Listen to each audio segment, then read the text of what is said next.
जानेवारीचा महिना मला खूप कठीण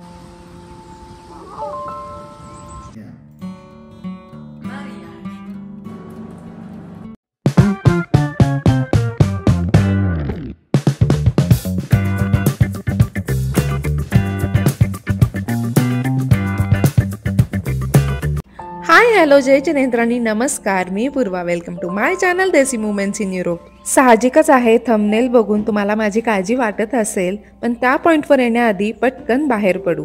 आपण आज जाणार आहोत आमच्या घराजवळच्या एका निसर्गरम्य परिसरात. अगदी सायकलवरून तो एरिया आमच्या घरापासून 3 ते 5 मिनिटात येतो, चालत गेलं तर 10 मिनिटांमध्ये. खरंच जानेवारीचा महिना मला खूप कठीण गेलेला, तर हे मी तुमच्याबरोबर शेअर करणार आहे. तसेच हा व्लॉग तुम्ही शेवटपर्यंत बघा, कारण या व्लॉगमध्ये शेवटी मी माझं night skin care routine share केलेलं आहे. आणि जर देसी मुमेंट्स इन युरोप या चॅनलला अजून तुम्ही सबस्क्राईब केला नसाल तर सबस्क्राईब करा. ॲक्च्युली जानेवारीमध्ये काय होत होतं, तर मला कशातही इंटरेस्ट वाटत नव्हता. मी एका ठिकाणी बसून राहायचे, एनर्जी लो असल्यासारखं वाटत होतं. रात्रीची झोप कंप्लीट होत नव्हती. रात्री मी 3-4 वाजता झोपत होते पहाटे. सोशलीसुद्धा मला कुणाला भेटायची इच्छा होत नव्हती. जे कोण मला आधीपासून ओळखतात त्यांना माहितीच असेल की मला बोलायला खूप आवडतं, बोलायला लागतात माणसं. पण तशी मला इच्छा होत नव्हती की बाबा कुणाशी तरी फोन लावून बोलावं, कुणाला जाऊन भेटावं. इथं हळदी कुंकूचे कार्यक्रम होते, ते मी काही कार्यक्रम मिससुद्धा केलेले आहेत. माझ्या खाण्यापिण्याकडे माझं लक्ष नव्हतं. सगळ्यात हाईटची गोष्ट म्हणजे मला एकटीला बसलं की रडायला सुद्धा यायचं. मी एकटी एकटी रडायची सुद्धा. आणि कधी कधी अनुपमला कामातून फोन करून ऑफिसमधून घरी बोलवून घ्यायची की मला एकटं वाटतंय, की तुम्ही घरी या. आणि यावरती छोट्या छोट्या कारणावरून चिडचिड व्हायची, पण नंतर गिल्टही वाटायचं की आपण का चिडलो तिच्यावरती, काही गरज नव्हती चिडण्याची. पण याचा मला हा 2-3 आठवडे भयंकर त्रास झाला. तर जानेवारीच्या शेवटच्या आठवड्यात मी इथल्या डॉक्टरांना कॉल केला आणि त्यांना मी माझी ही सिच्युएशन सांगितली. तर इथल्या जीपीने मला विचारलं की तुम्हाला कोणत्या गोष्टीचा स्ट्रेस आहे का, फॅमिलीमध्ये हजबंड वाईफमध्ये काही प्रॉब्लेम्स आहेत का. तसा विचार केला तर मला माझ्या जॉबचं टेन्शन होतंच. पण तसं तर मी बिझी आहे, ब्लॉग्स करत असते, नियाबरोबर वेळ स्पेंड करत असते. कारण नियाबरोबर भरपूर वेळ मला टाईम स्पेंड करायला मिळतो, त्यामुळं मी ही गोष्ट पॉझिटिव्हली सुद्धा घेतलेली आहे. माझे हे सगळे सिम्पटम्स ऐकून जी पी म्हणाले की हे सीझनल डिप्रेशन असू शकतं आणि त्यासाठी मेनली तुम्हाला तुमचं लाईफस्टाईल चेंज करायला पाहिजे. तर डिप्रेशन हा शब्द ऐकून मी सुद्धा घाबरले. अरे बापरे, काय झालं हे. तर सीझनल डिप्रेशन म्हणजे मी त्यांना विचारून घेतलं आणि ऑनलाईनही गुगल केलं. तर सीझनल डिप्रेशन हे कधी होतं, तर अशा या वेस्टर्न कंट्रीमध्ये जेव्हा दिवस छोटा होतो, म्हणजे 4 वाजताच अंधार पडायला चालू होतं, तसं क्लायमेटही डिप्रेसिव्ह व्हायला चालू होतं. त्याचा आपला शरीरावरती सुद्धा परिणाम होतो. जेव्हा आपण 4-5 दिवस किंवा 2 आठवडे जर सूर्यच बघितला नाही तर कसं वाटतं आपल्याला. तर मला हे जे 7-8 सिम्पटम्स होते त्याच्यावरती 1 बाय 1 वर्कआउट करायला सांगितलं.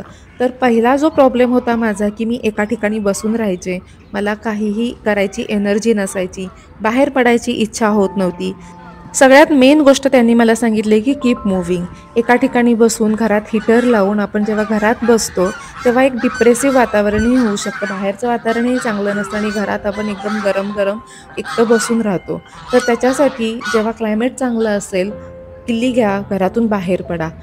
आणि नेदरलँडमध्ये जेव्हा आम्ही घरातून बाहेर पडतो तेव्हा किमान 3 ते 4 लोकं तुम्हाला बघून हॅलो आणि स्माईल करतात. तर आपसुकच आपल्या तोंडावरती सुद्धा स्माईल येऊन जातो.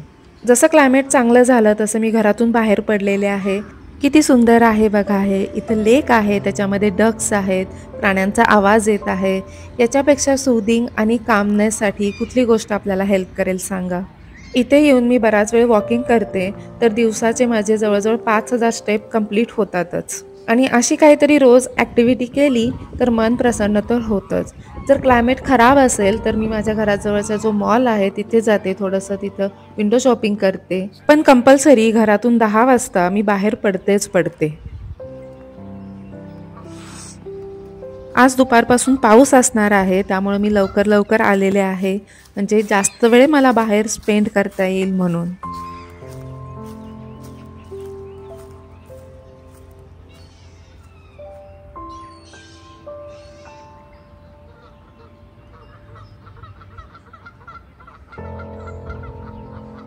हा जो पार्क आहे इथे लहान मुलेसुद्धा येतात आणि बार्बेक्यू करण्यासाठी उन्हाळ्यात खूप लोक आलेली असतात.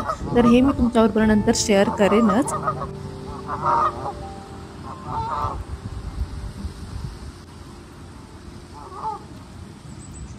हा एरिया कायमच गजबजलेला असतो. मुलांची शाळा असल्यामुळे आता खूप शांतता आहे इथे. कधी-कधी पावसाने हे जरा ओले झालेले असतात म्हणून मी घरातून चटई घेऊन आलेली. भरपूर वॉकिंग झालेलं आहे त्यामुळे आता थोडीशी रेस्ट घेते आणि मग जाते घरी. एवढा वारा चालू आहे की माझा फोनसुद्धा शूटिंग करताना पडलेला आहे आणि आज तसं तर टेम्परेचर आहे 2 डिग्री. म्हणजे ही आजची माझी छोटीशी पिकनिकच म्हणायची. मी घरातून ॲपल कट करून घेऊन आलेले आहे. त्याच्यावरती चाट मसाला, तिखट, मीठ घालून आणलेला आहे.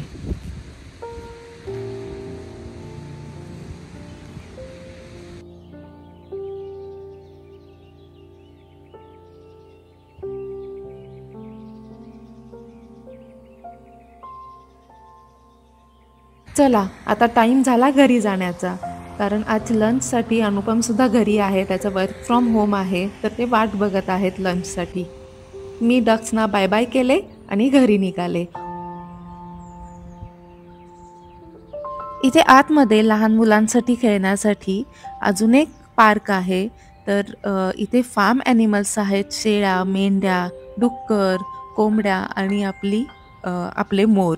तर हे सगळे आता थंडीमुळं आतमध्ये गेलेले आहेत आणि यांना ओला चारा पाहिजेल असतो म्हणून हे वाट बघत असतात की आपल्याला कोण फीड करतं का? पण तिथं त्यांनी स्ट्रिक्टली लिहिलेलं आहे की ॲनिमल्सना तुम्ही फीडिंग करायचं नाही.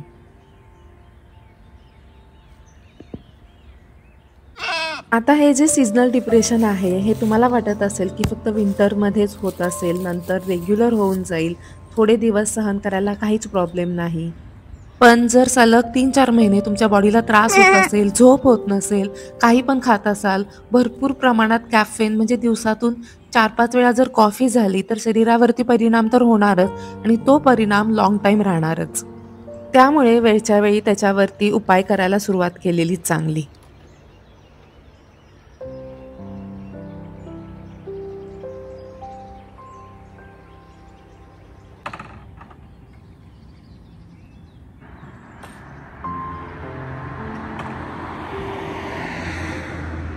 जसं मी तुम्हाला आधी सांगितलं की पॉइंट 2 माझं खाण्याकडे अजिबात लक्ष नव्हतं. मी पॅकेट फूड, शुगरी फूड खूप खायला लागलेले या 2-3 आठवड्यामध्ये.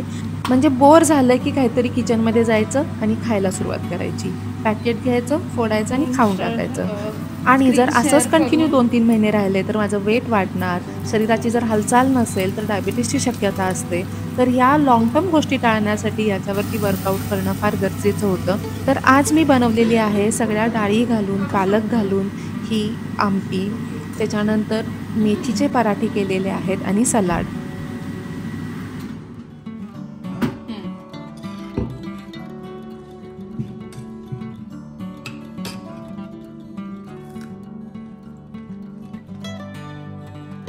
बरोबर 1 वाजता आम्ही लंच करायला घेतला. त्याच्यानंतर 4 वाजता मला नियाला आणायला जायचं होतं. जसं मी तुम्हाला आधी सांगितलं की क्लायमेट 1 वाजता खराब होणार होतं, पाऊस पडायला सुरुवात होणार होती. तर मी आणि अनुपम नियाला आणायला चाललो आहोत. Show me. No, it's a surprise. Show me. No, it's a surprise. Please. No, Please. no, Please. no. Daddy's waiting outside. No, I don't want to. It's for me or who? For me only. Then show me. What did you cook today? तर ही नियाच्या शाळेत after school activity असते ज्याच्यासाठी तिला enrol करावं लागतं. तर आज होती कुकिंग ॲक्टिव्हिटी. मागचे गेले आठवडे त्यांनी सूप बनवलेलं, टॅकोज बनवलेले. तर आज माहीत नाही, मला ती डोळे बंद करायला लावत आहे.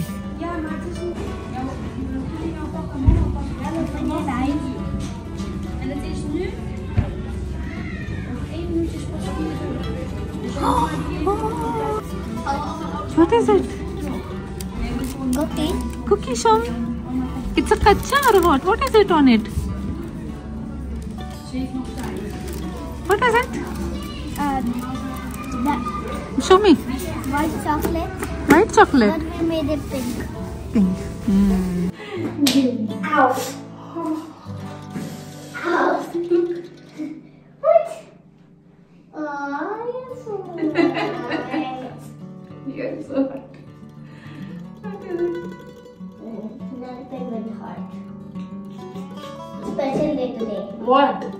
Heart nails, Hmm? heart cookie, and heart dance. What was that hot dance? Yay! It's snowing, snowing, snowing, snowing.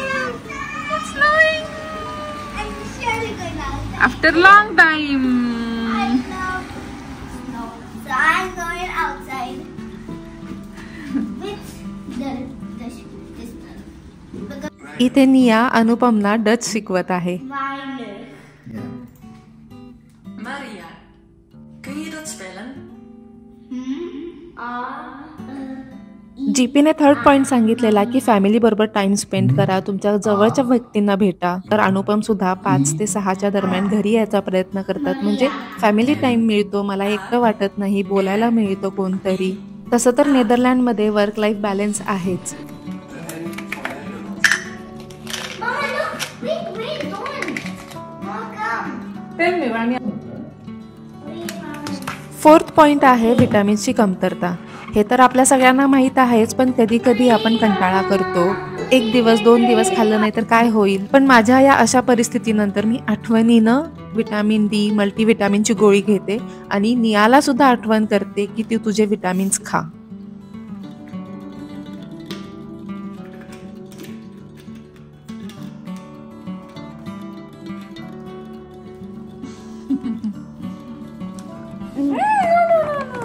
I'm gonna do. No, Nia. No, you shouldn't drink. No. You have to eat food now. Food is ready. You have to wait for 5 minutes. असं करत करत आता झाला आहे dinner time. मी गरम गरम भात लावलेला आहे, पण नियाला खायचं आहे मेथीचे पराठे. Nia.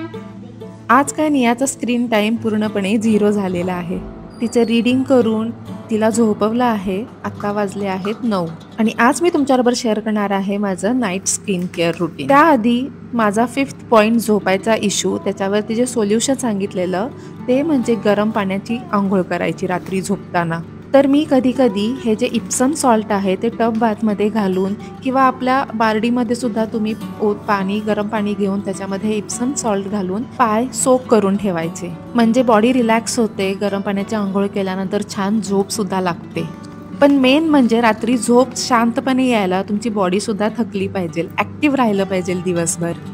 तर मी आज लाईट मेकअप केलेला CC क्रीम, आय लायनर आणि लिपस्टिकचा.